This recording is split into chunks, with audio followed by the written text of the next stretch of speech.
Halo semua, apa kabar? Kembali lagi di acara Kelimpahan Alkitabiah bersama saya, Chang Lause, dan ini anak saya, Sophie Aletea.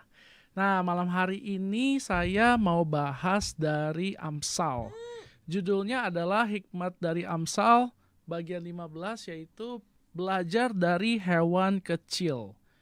Apa sih hewan kecil ini? Kita buka di Amsal 30, ayat 24, saya bacain. Ada 4 binatang terkecil di bumi, tetapi yang sangat cekatan. Nah, bahasa aslinya ini dia pakai kata namanya wise, bijaksana.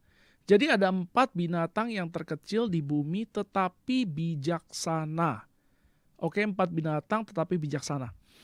Yang pertama adalah semut, bangsa yang tidak kuat tetapi yang menyediakan makanannya di musim panas. Kedua, pelanduk, bangsa yang lemah tetapi yang membuat rumahnya di bukit batu. Ketiga, belalang yang tidak mempunyai raja, namun semuanya berbaris dengan teratur. Keempat, cicak yang dapat kau tangkap dengan tangan tetapi yang juga ada di istana raja-raja. Nah, hari ini saya cuma fokus bahas 4 ini nih, binatang-binatang yang ada di dalam Alkitab, di dalam Amsal. Jadi 4 binatang yang bijaksana. Sebelum saya mulai, saya mau kasih tahu dulu, saya ada channel YouTube. Kalau misalnya ketinggalan acara ini atau yang lalu-lalu, bisa subscribe ke saya punya YouTube buat dengar, namanya Kelimpahan Alkitabiah. Kelimpahan Alkitabiah. Saya juga ada IG, isinya itu ada renungan harian sama ada channel ini nih, channel tentang keuangan. Jadi ini channelnya khusus tentang keuangan. Nah, oke, hari ini yang saya mau bahas ini adalah yang 4 binatang itu yang bijaksana ya. Pertama itu semut. Semut bangsa yang tidak kuat tetapi menyediakan makanannya di musim panas. Tidak kuat. Semut itu kalau kita perhatiinnya, semut tuh ada di mana-mana. Ada di mana-mana. Kalau kita tinggalin makanan nih di dalam rumah, segera langsung semut datang menyerbu. Dan semutnya bukan cuma satu tapi ada banyak. Jadi apa sih yang kita bisa belajar dari semut ini? Ada banyak sekali. Semut itu adalah binatang yang dia punya kerja itu bergerombol. Jadi semut tuh nggak pernah kerja sendiri. Karena dia itu nggak kuat, dia harus bekerja sama. Jadi semut itu adalah hewan yang sangat terkoordinasi. Mereka itu kalau misalnya mereka dapat sesuatu nih, dapat makanan, dia itu bakalan kasih signal. Signalnya itu semacam bau, sehingga semut-semut lain itu bakalan ngikutin baunya dan nyampe ke tempat makanan itu. Kenapa makanan itu segera disemutin langsung banyak? Karena begitu. Begitu ada semut yang nemuin makanan, dia akan segera memberikan sinyal sehingga teman-temannya lain itu akan datang. Sinyalnya itu berupa feromon. Jadi ada baunya. Terus semut juga berkomunikasi lewat antena mereka. Jadi kalau kita lihat semut tuh mereka berpapasan itu, mereka sedang memberikan sinyal. Nah, ini adalah sesuatu pelajaran yang sangat bagus. Kalau misalnya kita mau memutuskan makanan itu supaya jangan disemutin, biasanya kita pakai yang namanya itu kapur ajaib. Kalau ada yang tahu kapur ajaib atau kasih minyak, kenapa perlu begitu? Karena jejak semut itu kan ada baunya. Begitu dikasih kapur, baunya hilang sehingga komunikasinya terputus. Nah, itu caranya semut tuh komunikasi. Jadi dari semut kita bisa belajar banyak sekali karakter yang bagus. Kita dalam bisnis itu ya, kalau kita mau berhasil atau dalam pekerjaan kita mau berhasil, kita bisa belajar dari binatang-binatang ini. Apa aja sih yang kita bisa belajar dari semut ini? Pertama itu adalah dia punya yang namanya koordinasi. Gak ada orang bisa sukses sendiri. Gak ada orang bisa sukses karena dirinya sendiri saja. Kita jual produk, yang bikin kita, yang jual kita, yang beli juga kita. Gak bisa. Kalau kita punya bisnis, kita mesti punya orang lain sebagai pelanggan. Dan mungkin juga bukan kita yang produksi barang. Kalau kita yang produksi barang, kita sekalian jual, bisa juga tapi bisnisnya nggak bisa terlalu besar. Contohnya apa? Gampang. Misalnya kita jualan kue, kita bikin kue apa ya? Kue arem-arem lah contoh. Berapa banyak sih kita bisa bikin satu hari kita sendiri tanpa karyawan? Anggaplah kita sehari bisa bikin 100 biji. 100 biji, lalu kita jual 100 biji sendiri. Kalau misalnya arem-arem satu kita jual anggaplah 4.000, untungnya 2.000, berarti satu hari kita untung maksimal nih, cuman 200.000. Itu dengan asumsi semuanya terjual. Tapi kalau misalnya kita sendiri nih, kita produksi sendiri, kita jual sendiri, kita beli sendiri juga, artinya nggak ada yang bisa dihasilkan. Nah, semut itu mengerti.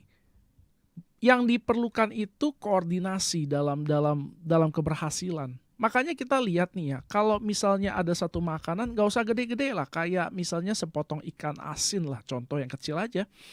Itu mesti diangkat sama-sama, karena berat juga. Semut itu nggak bisa mengangkat terlalu berat. Dia bisa mengangkat luar biasa berat untuk ukuran tubuh dia. Dia bisa angkat 50 kali lipat. Tapi kalau misalnya ikan asin tuh gede banget, dia nggak bisa angkat sendiri. Dia mesti butuh banyak bantuan. Nah, butuh banyak bantuan itu artinya dia butuh koordinasi. Jadi skill pertama yang bisa kita pelajari dari semut adalah skill koordinasi. Koordinasi penting buat kita ini, koordinasi kerjasama dengan orang-orang lain supaya kita bisa berhasil. Nah, saya ngomong begini maksudnya bukan sebagai sesuatu yang egois dalam arti sukses saya aja yang diperlukan. Yang penting saya sukses, orang lain terserah. Nah, orang lain harus bekerja sama supaya saya punya sukses terjadi. Enggak. Di dalam kerajaan Allah ada prinsip yang namanya saling memberi.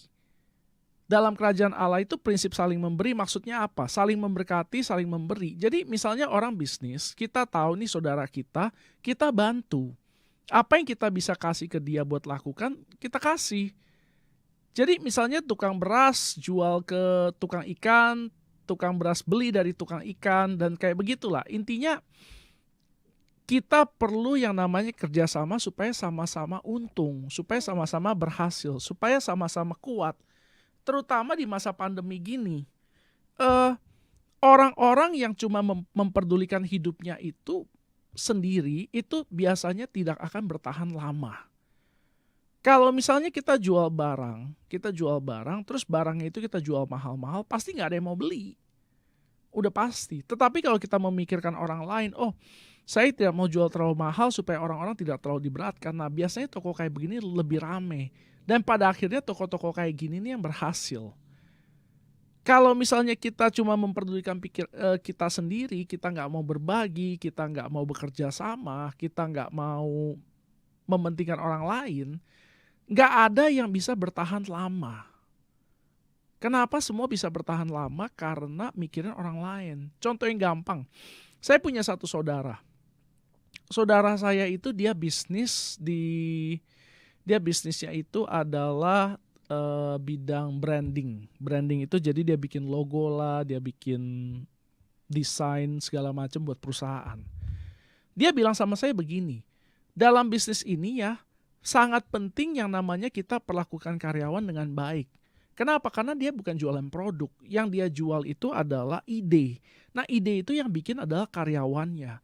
Jadi kalau misalnya dia nggak perlakukan karyawannya dengan baik, misalnya dia kasih bonus setengah mati, dia THR-nya telat, atau gajinya terlalu kecil, nggak ada mau orang kerja di perusahaan dia. Kalau misalnya orang nggak mau kerja di perusahaan dia, otomatis nggak ada orang. Jadi walaupun banyak order pun, nggak ada orang yang bisa kerjain. Karena dia sendiri kalau dia mau kerjain berdua sama istrinya sangat terbatas. Nah, buat maju itu kita butuh orang lain. Jadi kita harus memperlakukan karyawan kita dengan baik supaya mereka mau. Nah, ini nih saudara saya ngomong nih. Jadi saya kasih contoh yang gampang dan yang real. Artinya apa? Ketika kita jadi bos, jadilah bos yang baik terhadap karyawan. Ketika kita berbisnis, kita mesti adil sama partner bisnis kita. Ketika kita jadi karyawan, kita sama teman-teman karyawan, kita mesti bagus, mesti kerjasamanya baik. Ini hal pertama yang kita bisa pelajari dari semut. Hal kedua yang bisa kita pelajari dari semut adalah menyediakan makanannya di musim panas. Apa maksudnya? Semut itu adalah binatang yang sangat rajin. Jadi kalau misalnya lagi musim dingin, semut itu tidak bisa keluar cari makanan. Kenapa? Karena cuacanya terlalu dingin, semut bisa mati. Jadi apa yang harus dilakukan? Waktu cuaca lagi bagus, waktu mereka bisa bertahan, mereka kumpulkan makanan sebanyak-banyaknya. Sehingga apa? Sehingga ketika masa dingin itu mereka di dalam tanah, mereka baik-baik, anget-anget, mereka nggak mati kelaparan. Eh, ketika ketika semut itu mereka males-malesan, misalnya waktu mereka lagi musim panas, mereka nggak mau cari kerja, nggak mau cari makanan, maka waktu musim dingin mereka coba cari makanan di luar nggak bisa ketemu karena semua binatang bersembunyi, semua makanan ada di bawah timbunan salju sehingga mereka nggak bisa makan. Nah, jadi penting buat kita itu menabung. Menyediakan makanan pada musim panas itu artinya adalah menabung. Nah, semut itu mengerti untuk menabung. Ketika kita mendapatkan penghasilan, kita harus alokasikan sebagian untuk tabungan kita. Menabung itu apa sih? Menabung itu ada 3 hal. Saya pernah ngomong sebelumnya, kalau pada lupa silahkan lihat saya punya channel di Sebelumnya Perencanaan Keuangan. Menabung itu ada 3 hal yang kita miliki. Pertama itu adalah punya asuransi. Kedua, punyailah dana darurat. Dan ketiga, punyailah investasi. Menabung zaman dulu kita tabung uang, terus lama-lama jadi banyak. Ini sekarang sudah tidak bisa dipakai lagi caranya. Kenapa bisa begitu? Karena ada yang namanya inflasi. Saya kasih contoh yang paling gampang, sederhana kayak begini nih. Sekarang bunga bank, kalau kita deposito aja ya. Deposito saja itu 1 tahun maksimal 4%. Jadi kalau misalnya kita menabung di bank, itu kita tabung 10 juta misalnya di deposito, itu kita mendapat bunga 1 tahun 400.000. Kurangin 20% itu pajak. Artinya yang bersih adalah 3.200.000. Bagus gak? Ya rada lumayan. Kita kurangin lagi administrasi bank. Anggaplah 1 bulan 20.000. 20.000 itu kali 12, 240.000. Jadi sekarang uang kita cuma ada di 2.900.000. Jadi 290.000. Jadi kita taruh uang di bank 1 tahun 10 juta menjadi 10.200.000 sekian. Bagus nggak? Nggak bagus. Kenapa? Karena ada yang namanya inflasi. Jadi uang kita di dalam bank itu bukannya bertambah banyak, tapi sebenarnya bertambah sedikit. Karena inflasi itu nambah terus, jadi uang kita nilainya menyusut. Tapi perlu nggak kita punya uang? Perlu. Buat apa? Buat dana darurat. Makanya itu kita ada 3 tahap menabung itu tuh. Pertama punya asuransi, kedua punya dana darurat, dan ketiga punya investasi. Kenapa kita perlu punya investasi? Supaya uang kita tidak habis dimakan inflasi. Inflasi itu ngeri. Contoh yang gampang. Sekitar 10 tahun lalu mungkin ya, harga Big Mac itu, 1 paket itu 25.000, sekarang sudah 2 kali lipat. Itu contoh inflasi yang paling sederhana. Atau kayak belanja lah, saya kan belanja nih di Superindo misalnya. Itu setiap tahun harga barang naik, makin mahal. Jadi perlu nggak kita investasi? Perlu. Perlu nggak kita asuransi? Perlu. Perlu nggak kita punya darurat? Perlu. Dana darurat? Perlu. Oleh karena itu kita perlu semua itu, kita perlu menabung. Nah, kita bisa belajar menabung itu dari semut. Jadi belajar menabung itu dari semut tuh. 2 hal yang kita bisa pelajari dari semut. Yang pertama adalah kerjasama. Yang kedua itu adalah menabung. Nah, binatang kedua yang dibahas di Amsal itu, yang kedua itu namanya pelanduk. Apa itu pelanduk? Pelanduk itu di Indonesia nggak ada, makanya saya rada susah carinya. Pelanduk itu satu macam binatang yang tinggalnya di satu bagian Asia sama di Afrika. Pelanduk itu tuh kayak semacam tikus, tapi bukan. Binatang pengerat juga kayaknya. Nah, dia bilang begini, pelanduk itu binatang yang lemah, tetapi membuat sarangnya itu di batu. Jadi kita pikir dulu nih ya, kita pikir dulu. Ada satu binatang lemah, tetapi dia bikin sarangnya itu di batu. Kenapa? Karena kalau ada apa-apa dia punya tempat buat lari. Nah, jadi kita ini, karena kita punya banyak resiko, kita mesti punya yang namanya sesuatu yang kuat. Apa itu? Sebagai orang Kristen, kita mesti punya iman. Nggak ada yang lain yang lebih kuat daripada Allah. Jadi gunung batu itu, kalau kita baca di Amsal, gunung batu itu bicara soal Allah. Jadi yang kita bisa pelajari dari binatang pelanduk ini, atau bahasa Inggris namanya rock badger, adalah punyailah iman kepada Allah. Iman kepada Allah itu akan memberikan kita kekuatan. Ketika apapun yang kita kerjakan gagal, ketika hidup kita takut, kita khawatir, kita nggak punya pegangan, kita masih punya Tuhan. Jadi iman itu adalah sesuatu yang sangat penting. Iman kepada Tuhan itu sesuatu yang sangat penting.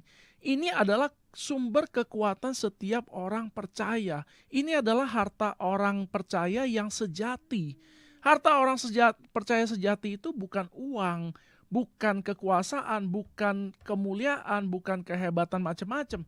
Harta orang Kristen yang sejati adalah iman dia di dalam Yesus.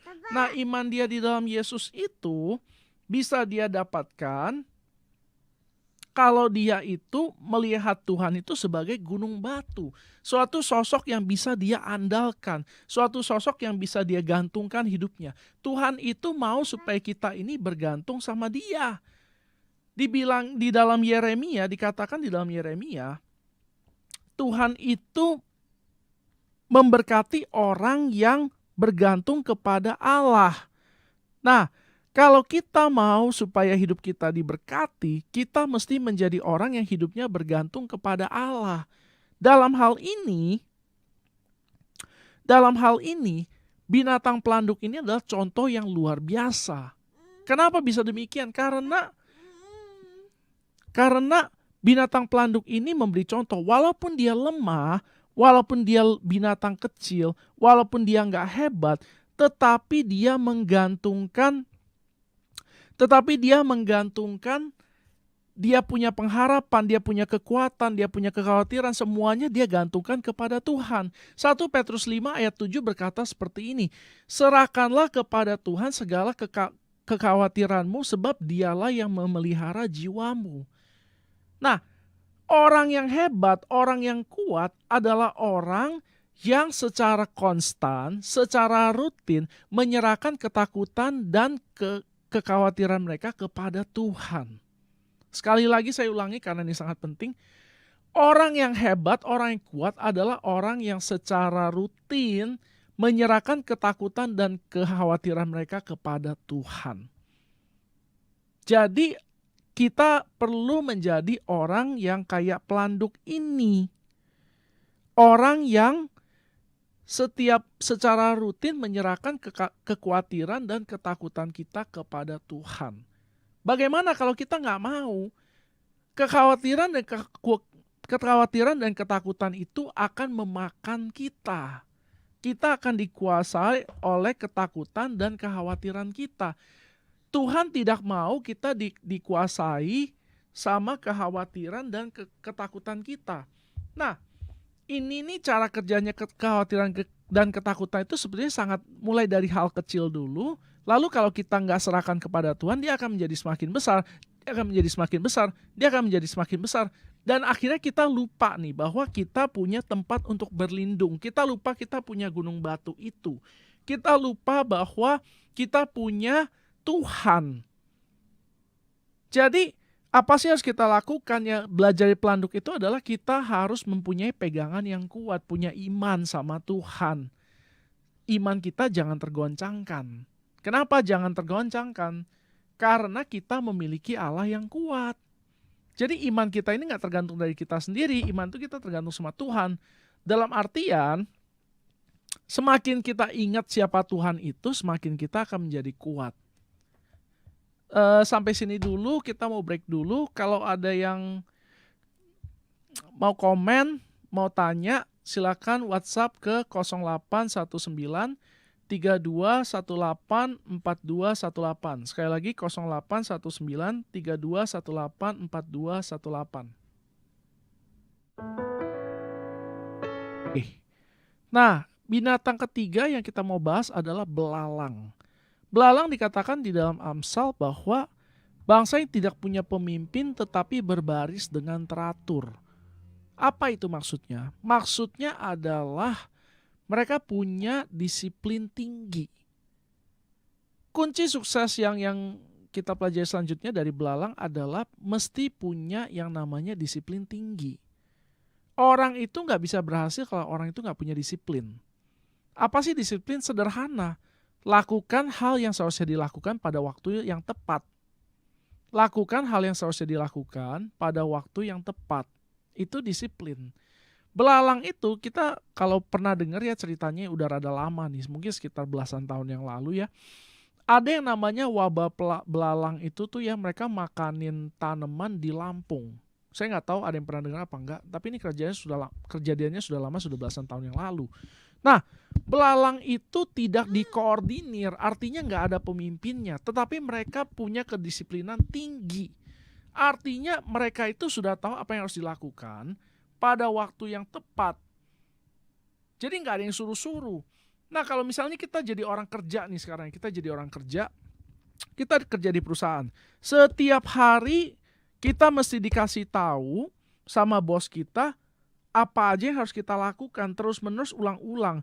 Kalau kayak begitu, udah wajar kalau misalnya kita nih nggak dipromosi-promosi. Kenapa kita nggak terlalu berhasil dalam pekerjaan kita? Karena orang-orang kalau mau berhasil dia mesti punya disiplin. Artinya dia ngerti dia harus ngapain pada waktu yang tepat. Saya ini kalau misalnya saya jadi bos, saya punya karyawan, saya pasti cari karyawan inisiatif, karyawan yang rajin, karyawan cekatan, karyawan pinter. Itu yang akan saya cari. Tentu saja harus karyawannya setia juga. Nah, belalang ini dia punya kedisiplinan tinggi. Kalau misalnya kita kerja sama orang, kita dipaksa nih, ada jam kerja. Walaupun dalam jam kerja itu kita nggak sepenuhnya kerja. Mungkin kita dari 8 jam kerja, kita 2 jam ngerokok misalnya. Nyantai-nyantai, main game, atau apa segala macam. Nah, ini bukan disiplin. Sama seperti bos itu kalau misalnya dia cari karyawan, dia mau cari karyawan yang bagus, dia mau cari yang disiplin. Tuhan juga sama. Tuhan itu akan promosi orang-orang yang punya disiplin. Jadi kalau misalnya kita kerja sama orang, kita mesti disiplin, mesti bagus kerjanya. Kalau enggak bagaimana? Ya jangan heran kalau kita nggak dipromosi. Terus kalau misalnya kita usaha sendiri mungkin rada susah ya. Karena kalau kita kerja sama orang kan kita udah dipatok nih jam kerjanya. Usaha sendiri ini rada susah. Kita tentuin sendiri kapan kita harus bangun, kapan kita harus mulai kerja, kapan kita harus selesai kerja, kapan kita mau mulai cari pelanggan baru, kapan kita mau lakukan A, lakukan B, segala macam. Tapi ini semua nih cuma bisa jalan kalau kita ini punya disiplin tinggi. Selama kita nggak punya disiplin tinggi, ini tidak akan terjadi. Kemarin itu saya bongkar saya punya lemari anak. Jadi anak saya punya lemari main nih. Waktu saya buka, saya lihat di dalamnya itu ada bekas pir. Bekas pir udah kering, ada di dalam. Nah, kenapa ini bisa terjadi? Karena ini jarang dicek. Saya dengar dari mama saya. Kakek saya itu dulu nggak terlalu berhasil dalam bisnis. Jadi pekerjaannya dia adalah dia beli hasil bumi dari petani terus dia jual kepada orang, dia buka toko. Tapi nggak berhasil, kok bisa begini? Waktu petani itu jual hasil bumi kepada dia nggak teliti, dia nggak cek. Nah, karyawannya mungkin ada yang ambil, dicuri kasih kepada orang luar jual lagi sama dia. Kenapa ini bisa terjadi? Karena dia nggak ngecek dengan benar. Nggak ada stok opnam lah, nggak ada ini segala macam. Semuanya percaya sama karyawan.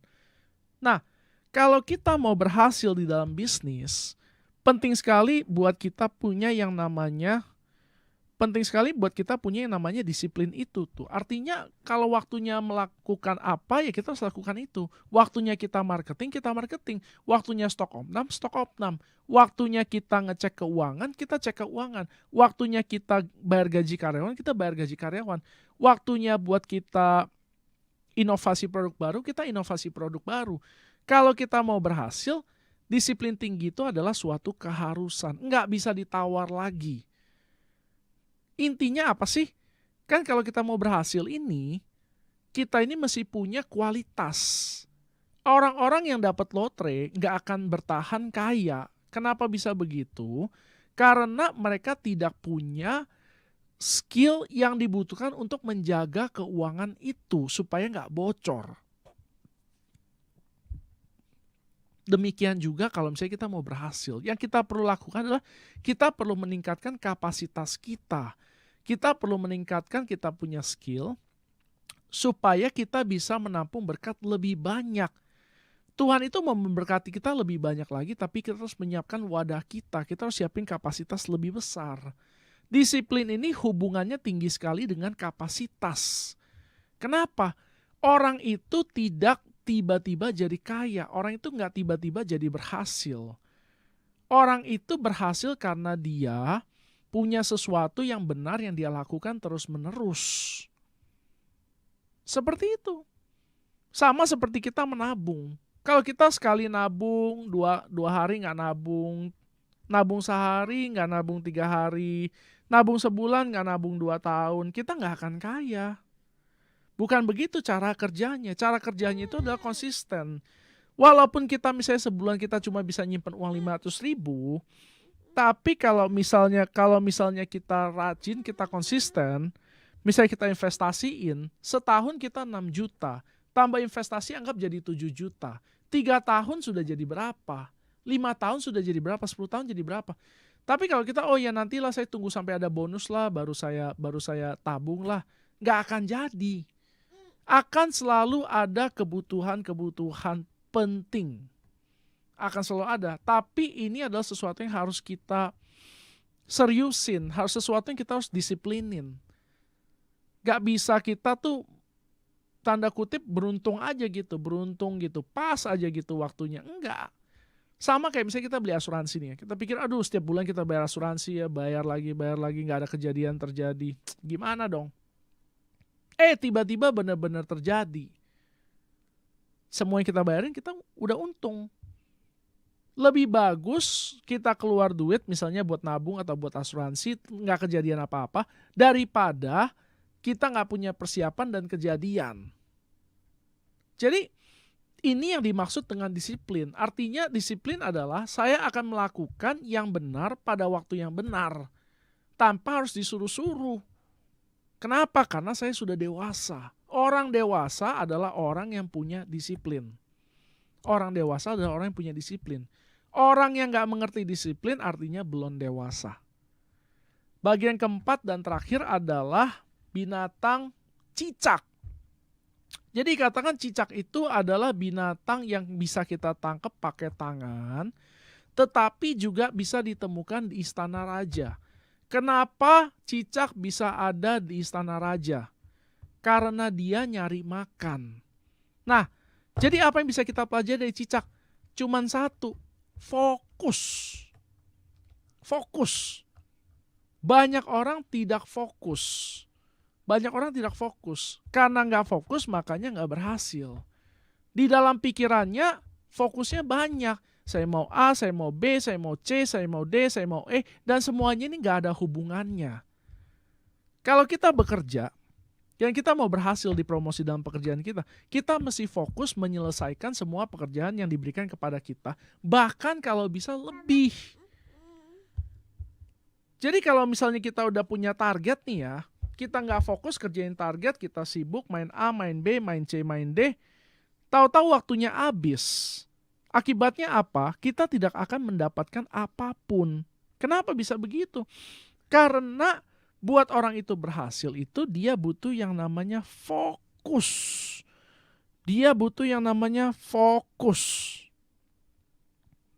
Nah, kita mesti ngerti nih, kalau misalnya kita fokus, kita akan berhasil. Apapun yang kita fokuskan, itu yang akan menjadi berhasil, itu yang akan menjadi besar. Apapun yang tidak kita fokuskan, itu akan menjadi gagal. Nah, cicak itu dia cuma punya satu fokus, dia mau cari makan. Cicak itu fokusnya cuma cari makan. Fokus kita apa? Apakah kita fokus sama pekerjaan kita atau tidak? Apakah kita fokus sama bisnis kita atau tidak? Kenapa sih kita mesti fokus sama pekerjaan kita? Ya kalau kita merasa bahwa pekerjaan itu adalah sesuatu yang Tuhan kasih buat kita lakukan, ya kita fokus. Kita mesti fokus sama apa lagi? Sama keluarga kita. Kalau kita merasa bahwa keluarga kita penting, ya kita fokus. Kalau misalnya kita punya bisnis, ya kita perlu fokusin. Buat apa? Supaya bertumbuh. Dipikirkanlah, gimana sih caranya supaya saya bisa tambah pelanggan lagi? Gimana caranya supaya pelanggan yang ada bisa lebih setia, bisa belanja lebih banyak? Gimana caranya supaya saya bisa lebih laku? Ini semua mesti dipikirin. Dan ini perlu fokus. Misalnya saya sekarang bisnis, saya sekarang bisnis, saya jual triplek contoh. Saya jual triplek. Jadi waktu saya jual triplek ini saya sambil mikir, oh ya udahlah saya mau sekalian kerja jadi guru. Akibatnya apa? Saya tidak fokus, dua-duanya saya kerjain, dua-duanya gagal. Dua-duanya mungkin berhasil tapi nggak bisa maksimal. Padahal misalnya kalau kita fokuskan ke satu sungguh-sungguh, itu akan menjadi luar biasa. Nah karena kita nggak maksimalin, akhirnya jadi gagal. Nah Tuhan nggak mau kita gagal, Tuhan mau kita berhasil. Salah satu kunci buat kita bisa berhasil adalah fokus itu tuh. Artinya apa? Kita perlu mulai memusatkan perhatian pada apa yang seharusnya dipusatkan perhatiannya. Apa itu?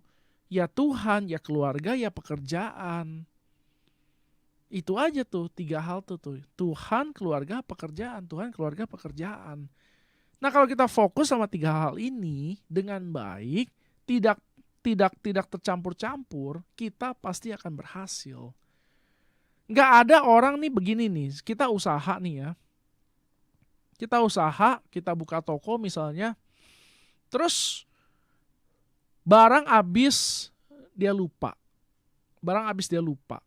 Terus karyawan mau gaji telat. Terus macem-macem lah, tapi berhasil gitu. Udah banyak kesalahan gitu terus berhasil, nggak mungkin. Contoh yang gampang kayak beginilah, misalnya kita jual apa ya, jual makanan, kita buka restoran.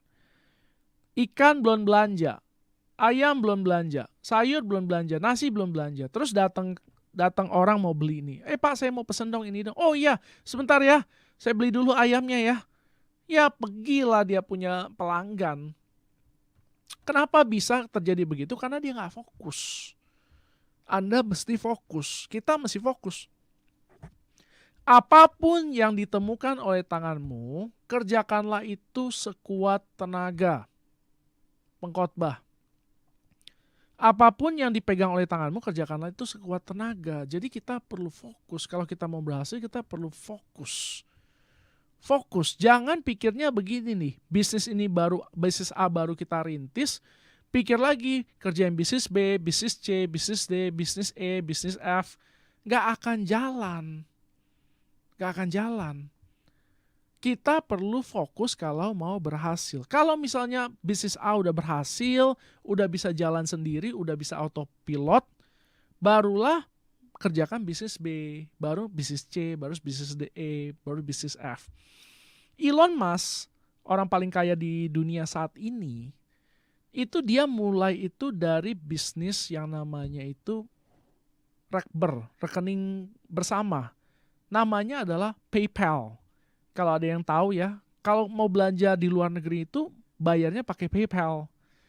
Jadi ada satu rekening yang dia simpen duitnya, nanti kalau barangnya udah nyampe dia baru cair. Nah si Elon Musk itu bikin itu tuh. Dari sana baru dia akhirnya punya perusahaan lain-lain tuh. Dia punya perusahaan mobil Tesla, punya perusahaan penerbangan keluar angkasa namanya SpaceX. Tapi harus ada awalnya. Awalnya itu adalah dia punya satu bisnis udah jalan, udah bisa jalan tanpa dia, baru dia mulai merambah ke yang lain. Ini namanya fokus. Kekuatan fokus itu sangat penting. Anda tahu laser. Laser itu adalah sinar yang difokuskan. Makanya laser itu ya karena dia kuat, dia bisa potong baja.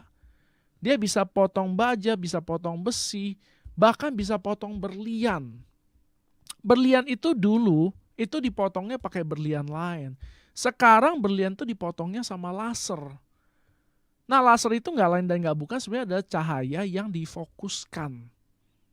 Nah, kalau kita benar-benar fokus sama apapun yang kita kerjakan, kita pasti akan berhasil. Pasti. Karena ini adalah hukumnya, ini sudah hukum. Orang yang fokus akan berhasil. Jadi hari ini saya rangkum, kita bisa belajar dari semut pertama. Semut itu belajar dari dia punya kerajinan, sama dia punya